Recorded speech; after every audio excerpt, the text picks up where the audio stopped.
Welcome to Pushpa cooks. நாம் இந்த வீடியோவில் என்ன பார்க்க போகிறோம்னா கேரட் பொரியல். கடாய் வச்சுக்கிடுங்க. இதில் ஒரு ஸ்பூன் எண்ணெய் ஊற்றிக்கிடலாம். சீரகம் போட்டுக்கிடுங்க, கடுகு சேர்த்துக்கிடுங்க, கடலைப்பருப்பு போட்டுக்கிடுங்க, கருவேப்பிலை சேர்த்துக்கிடுங்க, பச்சை மிளகாய் கட் பண்ணது ஒரு பெரிய வெங்காயம் கட் பண்ணதை சேர்த்துக்கிடுங்க. போட்டு வதக்கிக்கலாம். வெங்காயம் வதங்கிருச்சு.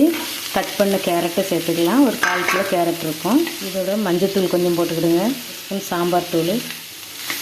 கேரட்டை நல்லா மசாலாவோடு நல்லா மிக்ஸ் பண்ணியாச்சு.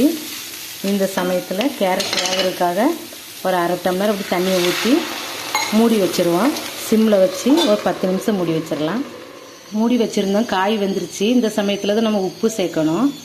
உப்பு சேர்த்து இன்னும் ஒரு 2 நிமிஷம் மூடி வச்சிடலாம். 2 நிமிஷம் மூடி வச்சுருந்தோம். சூப்பராக வந்துருச்சு பாருங்கள்.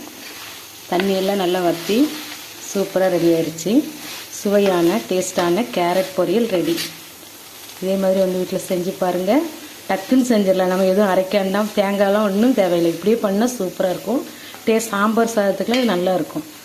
இந்த வீடியோ பிடிச்சிருந்தா லைக் பண்ணுங்கள், ஷேர் பண்ணுங்கள், சப்ஸ்கிரைப் பண்ணுங்கள்.